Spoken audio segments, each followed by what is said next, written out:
Voltamos a apresentar o Conexão pela TV e pela FM 103.3. A terça-feira começou fria para os gaúchos, mas a presença de uma massa de ar frio sobre o Rio Grande do Sul, aliada ao vento sul, deixa o dia ensolarado e com temperaturas amenas. Nas cidades do Vale dos Sinos, as máximas devem alcançar os 24 graus. Acompanhe agora como fica o tempo nesta quarta-feira no estado. Nesta quarta, o vento que sopra do mar traz nuvens para a região nordeste do estado. Nas demais regiões, o predomínio é de sol. Nos vales e encosta da serra, o tempo fica ensolarado. No Vale dos Sinos, as temperaturas ficam entre 13 e 26 graus. Em Nova Petrópolis, as temperaturas ficam entre 12 e 25 graus.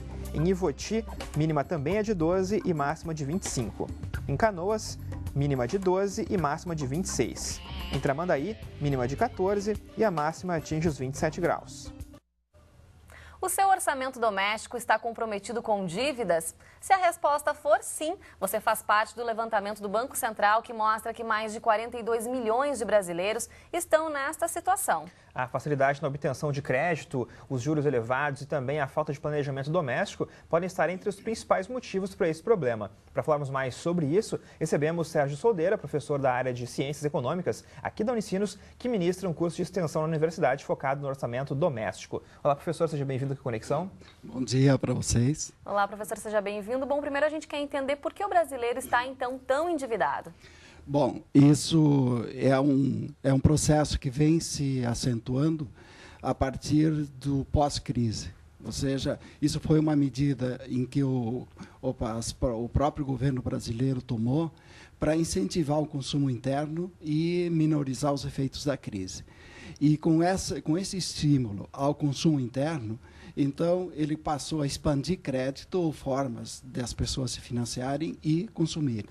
E isso levou ao crescimento dessa taxa de endividamento e problemas financeiros para a grande maioria dos brasileiros. E esse índice, ele muda de região para região? Como é que estamos aqui nós gaúchos, por exemplo?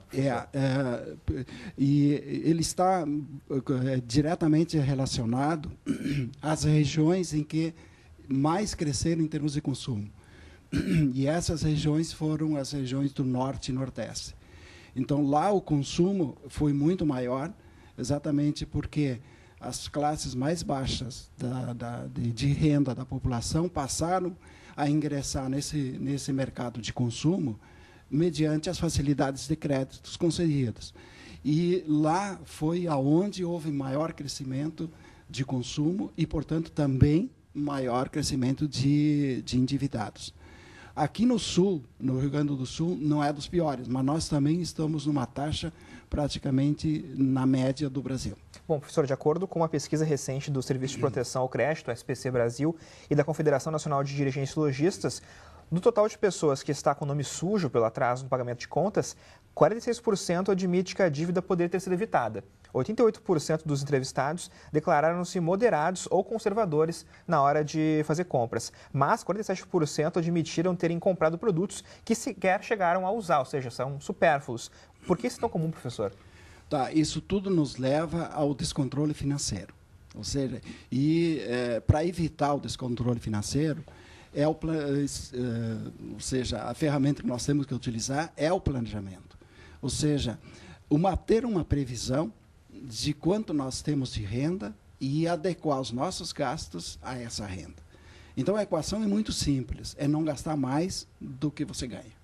Muitas pessoas, às vezes, assumem um padrão de vida acima do que elas podem também pagar, né, professor? Então, ali começam a surgir as razões, ou seja, quais as causas desse consumo excessivo, desse endividamento. Mas como é que a pessoa também pode perceber que ela passou dos limites? Quer dizer, daqui a pouco ela está até com um descontrole, que ela precisa de uma ajuda psicológica, enfim, de um profissional realmente dessa área. Exato. Mas a grande maioria já constatada, e inclusive de pesquisas internas aqui de alunos que eu orientei e que fizeram sobre isso.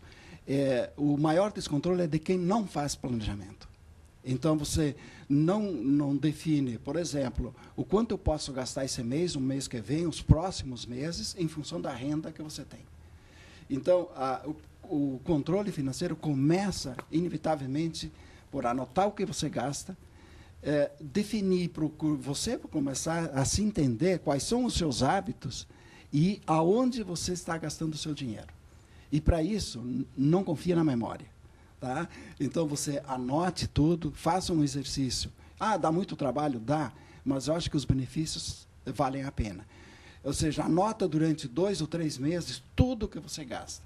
E tenta classificar, assim, os meus gastos com transporte, com alimentação, com moradia, e etc. E tal. E ali você vai começar a anotar aonde está indo o seu dinheiro. E, ao contabilizar isso ao final de cada mês, você começa a anotar aquilo que você falasse antes, de que comprou muita coisa que não devia ter comprado. Sim. Então, isso está muito diretamente influenciado, primeiro, a não ter um planejamento, e, segundo lugar, você não ter também um autocontrole. Então, tem pessoas que são propensas a gasto, ou seja, elas não conseguem se controlar. Então, diante de uma vitrine, ela cai na tentação e compra, mesmo que ela tenha um planejamento. E o crédito dá aquela ilusão, né, professor, de que o dinheiro não está saindo, mas, na verdade, é muito pior. É o cartão de crédito, né? Exato. O cartão de crédito, ele tem uma série de vantagens, facilidades, etc. e tal, que nos facilita, né? Mas ele traz essas armadilhas por trás. Ou seja, a pessoa não tem a noção que o dinheiro está se esvaindo. Então, ele só vai perceber quanto gastou no cartão quando chegou o final do mês na conta. E o problema não são só as vitrines, na verdade, também, né? Muita gente come muito fora, né? E a gente sabe que, segundo o IBGE, nos últimos tempos, ficou mais caro comer fora, 143% mais caro do que há 10 anos, por exemplo. E o setor de alimentação e bebidas já é responsável por quase 1/4, 25%, então, do orçamento das famílias brasileiras. Como a gente pode avaliar isso, professor? Bom, isso, o comer fora ou não, são questão de hábitos e de cada pessoa. Então, aquilo que eu falei antes, de você anotar, você começa a saber exatamente onde foi o dinheiro e quais são as coisas prioritárias que você tem. Porque dentro dos nossos gastos normais, pessoais, nós temos gastos que são inevitáveis, que é moradia, alimentação, vestuário e saúde. Então, esses deveriam ser os itens prioritários dentro do seu orçamento. Agora, comer fora, ou outros luxos que você pode se dar, você vai fazer se tiver sobra no seu orçamento. Então, se você vai almoçar todos os dias, fazer todos os dias refeições, podendo fazer em casa, o que sai mais em conta? Então, você começa a dimensionar os seus gastos, começa a traçar uma estratégia de o que eu posso eliminar e o que eu posso reduzir, e adequar ao seu orçamento. E eu diria, ao fazer esse planejamento, jamais planeje todo o seu dinheiro para gastar. Defina assim, 90% eu vou gastar e 10% eu vou economizar. Tá certo, professora. A gente tem uma pergunta da Mariana Zimmer, ela é estudante de jornalismo e quer saber, então, uma questão com o senhor. Vamos conferir. Meu nome é Mariana Zimmer, eu sou estudante de jornalismo e eu gostaria de saber algumas dicas para eu poder me planejar melhor financeiramente, assim, durante o ano. Bom, professor, o senhor já tem falado aí várias dicas em relação a isso, mas a gente sabe que agora a gente está no fim do ano, muitas pessoas se endividam porque vem férias, vem festas de fim de ano, apesar do 13º tá aí, mas muita gente acaba já comprometendo com dívidas também. Então, professor, para quem quer começar o ano com a Mariana e para se planejar de uma maneira efetiva, como é que ela tem que fazer? Então, vamos só pegar desde o primeiro passo, quer dizer, ela pode fazer isso numa planilha no computador, ela faz numa caderneta em casa, como é que a gente pode dar essas dicas? Exatamente. Isso até tem muitos livros de tipo autoajuda que você encontra em qualquer livraria que pode te dar uma noção de como fazer essas planilhas, tá? E, inclusive, nesse curso nós estamos distribuindo um formato de planilha em Excel para você planejar. Mas a coisa é simples. Tabule dentro de uma planilha, seja em Excel, no computador, em um caderno, e tente ter uma visão de mais prazo, não só o próximo mês. Então, agora está se aproximando férias. O que eu aconselho? Faz para os próximos 6 meses. Porque dentro do ano, a gente tem uma escala diferente de gastos, dependendo do tipo de festas, de atividades que você faz. E o final de ano e início de ano é propenso a ter mais gastos que normalmente não estão previstos no nosso orçamento, que são os extras, as férias, uma viagem e assim por diante. Então, as férias, você deveria planejar um ano antes. Então, terminou de sair de férias, não planeja quando é que eu vou tirar. E se você tem família, combina com a família. E ali é uma questão de decisão da família. Então, às vezes, você... eu gostaria de viajar para o exterior, para a Europa, Estados Unidos, sei lá o quê. Mas o seu orçamento não permite. Então, você tem que combinar com a família e dizer assim, olha, nós temos recursos para tirar 10 dias de férias, 20 dias de férias em tal lugar. Fazer de acordo com a realidade com também, a né, realidade. professor? Não fazer nenhuma loucura. E não crie dívidas em cima de férias. Então, a férias que deveria ser um lazer... Acaba sendo uma dor de cabeça. Uma dor de cabeça para os próximos meses.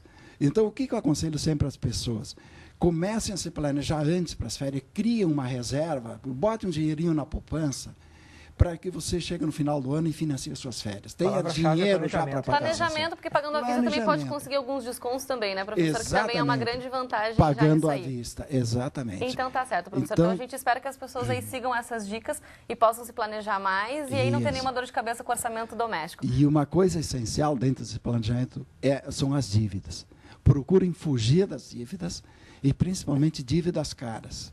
Por exemplo, cartão de crédito, contas devedoras em banco e assim por diante. Tá então, se está em dívida, procure sair. Tá então, certo, negocie com o banco e faça alguma coisa para sair. Porque todo esse rigor com as finanças pessoais, ela é importante, porque isso impacta diretamente na qualidade de vida da gente. Porque ter um problema financeiro, ele está martelando na sua cabeça o dia inteiro. Prejudica na sua atividade, no seu comportamento, no seu convívio com a sociedade, com os amigos e tudo. Então, evite o problema, corte pela raiz e não tenha dívidas. Tá ok, professor. Muito obrigada pelas dicas, pelas informações e até a próxima. Até a próxima. Foi Obrigada. um prazer. Obrigado.